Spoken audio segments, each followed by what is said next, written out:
భారత వికలాంగుల హక్కుల పరిరక్షణ సమితి చింతపల్లి మండల ముఖ్య కార్యకర్తల సమావేశాన్ని ఏర్పాటు చేసుకోవడం జరిగింది. ప్రధానంగా తెలంగాణ రాష్ట్ర ముఖ్యమంత్రి రేవంత్ రెడ్డి గారిని భారత వికలాంగుల హక్కుల పరిరక్షణ సమితి రాష్ట్ర కమిటీ పక్షాన్ని మేము ఒకటే డిమాండ్ చేస్తున్నాం.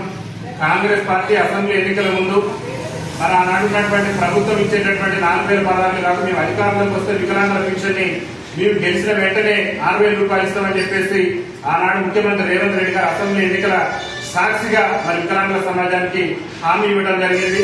మరి ముఖ్యమంత్రి గారు రేవంత్ రెడ్డి గారు వచ్చి ఇప్పటికీ 9 నెలలు గడుస్తుంది. నేటి వరకు కూడా వికలాంగుల సమాజానికి ఇచ్చినటువంటి 6,000 పెన్షన్ హామీని అమలు చేయకపోవడం అనేది దురదృష్టకరం. కాబట్టి రాష్ట్ర ముఖ్యమంత్రి రేవంత్ రెడ్డి గారిని మేము ఒకటే విజ్ఞప్తి చేస్తున్నాం. మీరు పెన్షన్ పెంచడమా, వికలాంగుల పెన్షన్ 6,000 పెంచడమా, లేకుంటే మీ ముఖ్యమంత్రి పీఠం నుంచి గడ్డ దిగిపోవడం అనేది తెలుసుకోవాల్సింది మీరే అని చెప్పేసి కూడా భారత వికలాంగుల హక్కుల పరిరక్షణ సమితి రాష్ట్ర కమిటీ పక్షాన్ని డిమాండ్ చేస్తూ, ముఖ్యమంత్రి గారు కాంగ్రెస్ పార్టీ ఎన్నికల మేనిఫెస్టోలో వికలాంగుల సమాజానికి ఇచ్చినటువంటి హామీల మీద ఒకసారి మీరు సమీక్ష చేయండి. అనేక సందర్భాల్లో కేబినెట్ సమావేశం పెడుతున్నారు, కానీ వికలాంగుల సమస్యల మీద కేబినెట్ సమావేశాలు కూడా చర్చకు రావడం లేదు. కాంగ్రెస్ పార్టీ అసెంబ్లీ ఎన్నికల ముందు వికలాంగుల సమాజానికి ఏం హామీ ఇచ్చిందో ఈ రాష్ట్ర ముఖ్యమంత్రి రేవంత్ రెడ్డి గారికి మరోసారి గుర్తు చేస్తున్నాం. ప్రధానంగా వికలాంగుల పెన్షన్ ని మరి 4,000 పదాల నుంచి 6,000 పదాల పెంచడంతో పాటు వికలాంగులకు ఏదైతే ఆర్టీసీలో వికలాంగులకు ఉచిత రవాణా సౌకర్యం కల్పిస్తామని చెప్పేసి రేవంత్ రెడ్డి గారు ప్రభుత్వం హామీ ఇచ్చింది. మరి హామీ కూడా ముఖ్యమంత్రి గారు నేటి వరకు కూడా అమలు చేయలేదు. ఆర్టీసీలో వికలాంగుల సమాజానికి 100% రాయితీతోని తక్షణమే రాష్ట్ర ముఖ్యమంత్రి రేవంత్ రెడ్డి గారు ఉచిత రవాణా సౌకర్యం కల్పించాలని చెప్పేసి భారత వికలాంగుల హక్కుల పరిరక్షణ సమితి రాష్ట్ర కమిటీ పక్షాన్ని డిమాండ్ చేస్తున్నాం.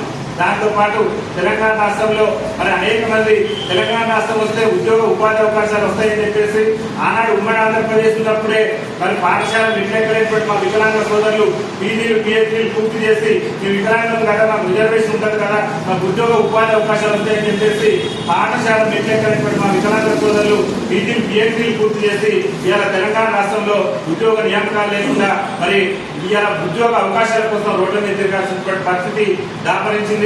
ముఖ్యమంత్రి రేవంత్ రెడ్డి గారే ఆనాడు పిసిసి అధ్యక్షుడిగా ఉండి ఆనాడు కాంగ్రెస్ ఎన్నికల మేనిఫెస్టోలోనే స్పష్టంగా చెప్పారు, మేము అధికారంలోకి వస్తే తెలంగాణ రాష్ట్రంలో అన్ని జిల్లాల్లో ఖాళీగా ఉన్నటువంటి వికలాంగ బ్యాక్లాగ్ ఉద్యోగాలు అన్నింటినీ కూడా భర్తీ చేస్తామని చెప్పేసి ముఖ్యమంత్రి రేవంత్ రెడ్డి గారు హామీ ఇచ్చింది. కాబట్టి మరి హామీని కూడా తక్షణమే తెలంగాణ రాష్ట్రంలో వికలాంగ బ్యాక్లాగ్ ఉద్యోగాలను భర్తీ చేసి హామీని నిలబెట్టుకోవాలని చెప్పేసి కూడా రాష్ట్ర ముఖ్యమంత్రి రేవంత్ రెడ్డి గారిని మేము విజ్ఞప్తి చేస్తున్నాం.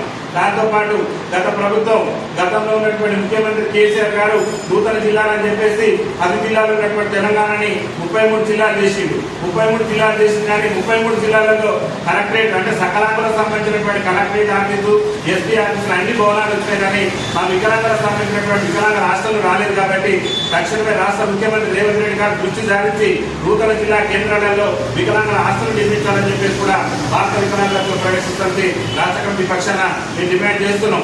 దాంతో పాటు తెలంగాణ రాష్ట్ర ప్రభుత్వం ప్రతిష్టాత్మకంగా చేపట్టబోయేటటువంటి ఏదైతే మేము గృహలక్ష్మి పథకాన్ని తీసుకొస్తున్నాం, ఇల్లు లేనటువంటి పేదోళ్ళందరికీ ఇల్లు కట్టిస్తాం, స్థలం లేనటువంటి పేదోళ్ళందరికీ స్థలం ఇస్తామని చెప్తున్నాడు. మీరు పేదోళ్ళకి అందరికీ ఇస్తే సంతోషం, దాన్ని భారత వికలాంగుల హక్కుల పరిరక్షణ సమితి కూడా స్వాగతిస్తుంది. కానీ సమాజంలో అట్టడి నుండి దుర్భరగింతలు కట్టినటువంటి వికలాంగుల సామాజిక వర్గానికి కూడా ఆసరా పింఛన్ ఇచ్చే ప్రతి ఒక్క వికలాంగులు కూడా ఎలాంటి షరతులు లేకుండా స్థలం లేనటువంటి వికలాంగులకు స్థలం ఇవ్వాలి, ప్రభుత్వం ఇల్లు కట్టించాలి, స్థలం ఉన్నటువంటి వికలాంగులు కూడా ప్రభుత్వం ఇల్లు కట్టించిన తర్వాతనే సకలాంగుల గురించి ఆలోచన చేయాలని చెప్పేసి కూడా భారత వికలాంగుల హక్కుల పరిరక్షణ సమితి రాష్ట్ర కమిటీ పక్షాన్ని మేము డిమాండ్ చేస్తున్నాం. అనేకమైనటువంటి సమస్యల మీద ముఖ్యంగా తెలంగాణ రాష్ట్రంలో వికలాంగుల భూముల విషయానికి వచ్చేసరికి సకలాంగులు కొంతమంది వికలాంగుల భూములను ఆక్రమించుకొని వికలాంగుల మీద దాడులు చేయడం, దౌర్జన్యాలు చేయడం అనేది మరి ఈ తెలంగాణ రాష్ట్రంలో జరుగుతుంది.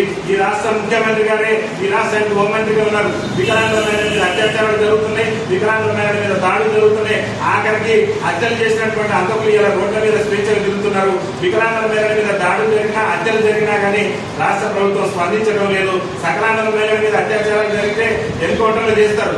ఆనాడు రేవంత్ రెడ్డి గారు ఒకసారి గుర్తు చేసుకోవాలి, ఆనాడు ఈ నల్గొండ జిల్లా నుంచే ఆనాడు హోంమంత్రి ఉన్నటువంటి జానారెడ్డి గారు వరంగల్ జిల్లాలో ప్రణిత స్వప్నిక అని చెప్పేసి 2 విద్యార్థుల మీద ఆనాడు యాసిడ్ దాడి జరిగితే ఆనాడు హోంమంత్రి ఉన్నటువంటి జానారెడ్డి గారు ఎన్కౌంటర్ చేయించిండు. ఆ వికలాంగుల మీద దాడులు జరిగితే ఎన్కౌంటర్ కాదు కదా, మేము ఇచ్చిన పిటిషన్ లో కనీసం ఎఫ్ఐఆర్ కూడా చేసినటువంటి పరిస్థితి రాష్ట్రంలో దాపరించింది. కాబట్టి కేంద్ర ప్రభుత్వం నరేంద్ర మోడీ గారు 2016లో వికలాంగులు కూడా ఎస్సీ ఎస్టీ అనార్చిత చట్టాలు ఏ విధంగా అవుతున్నాయో వికలాంగులు కూడా వారిని ఎవరైనా కించపరిచినా అవమానపరిచినా వాళ్ళకు కూడా ఒక చట్టం ఉండాలని చెప్పేసి 2016లో తీసుకువచ్చినటువంటి ఏదైతే వికలాంగుల అట్రాక్షన్ చట్టం 2016 ఆ 2016 అట్రాక్షన్ చట్టాన్ని తెలంగాణ రాష్ట్రంలో సమర్థవంతంగా అమలు చేసేందుకు ముఖ్యమంత్రి రేవంత్ రెడ్డి ప్రభుత్వం తక్షణమే చొరవ చూపాలని చెప్పేసి భారత వికలాంగుల హక్కుల పరిరక్షణ సమితి రాష్ట్ర కమిటీ పక్షాన్ని డిమాండ్ చేస్తూ వికలాంగుల మ్యారేజ్లో వికలాంగుల మీద జరుగుతున్నటువంటి దాడులను అరికట్టేందుకు కూడా ముఖ్యమంత్రి అధ్యక్షతన మరి అఖిలపక్ష సమావేశాన్ని ఏర్పాటు చేసి వికలాంగుల సమాజం మీద దాడులు అరికట్టేందుకు రాష్ట్ర ప్రభుత్వం ప్రయత్నం చేయాలని చెప్పేసి కూడా భారత వికలాంగుల హక్కుల పరిరక్షణ సమితి రాష్ట్ర కమిటీ పక్షాన్ని డిమాండ్ చేస్తున్నాం. దాంతో పాటు ప్రధానమైనటువంటి మా డిమాండ్ కూడా రాష్ట్రంలో త్వరలోనే అతి త్వరలోనే స్థానిక సంస్థల ఎన్నికలు నిర్వహిస్తామని చెప్పేసి ముఖ్యమంత్రి గారు గొప్పలు చెప్పుకుంటున్నారు. మరి ముఖ్యమంత్రి గారు కాంగ్రెస్ పార్టీ ఎన్నికల మేనిఫెస్టోలో వికలాంగ సమాజానికి మీ కనుక తెలంగాణలో మెజార్టీ లోక్సభ స్థానాన్ని గెలిస్తే వికలాంగులకు స్థానిక సంస్థల ఎన్నికల్లో రిజర్వేషన్ కల్పిస్తామని చెప్పేసి ముఖ్యమంత్రి రేవంత్ రెడ్డి గారు ప్రభుత్వం చెప్పింది. కాబట్టి మరి ముఖ్యమంత్రి రేవంత్ రెడ్డి ప్రభుత్వం ఇచ్చిన హామీ మేరకు తక్షణమే మరి రాబోయేటటువంటి పంచాయతీ ఎన్నికల్లో వికలాంగులకు కూడా జనాభా ప్రాతిపదికన స్థానిక సంస్థల ఎన్నికల్లో రిజర్వేషన్ కల్పించి వికలాంగులు కూడా వార్డు మెంబర్లుగా సర్పంచులుగా రేపు భవిష్యత్తులో ఎంపీపీలు జెడ్పీటీసీలు మరి చట్టసభలు మేము పంచాయతీ నుంచి మొదలు పెడితే పార్లమెంట్ లో కూడా రాజకీయ రిజర్వేషన్ కల్పించాలని డిమాండ్ చేస్తున్నాం. మరి పంచాయతీ అనేది రాష్ట్ర ప్రభుత్వ పరిధిలో ఉంది కాబట్టి ఈ రాష్ట్ర ముఖ్యమంత్రి గారు ఆలోచన చేసి పంచాయతీ ఎన్నికల్లో వికలాంగులకు జనాభా తమాషా ప్రకారం రాజకీయ రిజర్వేషన్ కల్పించాలని చెప్పేసి భారత వికలాంగుల హక్కుల పరిరక్షణ సమితి రాష్ట్ర కమిటీ పక్షాన్ని మేము విజ్ఞప్తి చేస్తూ మరి ఈ యొక్క విలేకరుల సమావేశం నిర్వహించినటువంటి మా సంఘం మండల సీనియర్ నాయకులైనటువంటి మరి నరాముల నరేందర్ గారికి, అదేవిధంగా నాతో పాటు కార్యక్రమంలో పాల్గొన్న సంఘం రాష్ట్ర ఉపాధ్యక్షులు కొల్లు ఈరబాబు గారికి, అదేవిధంగా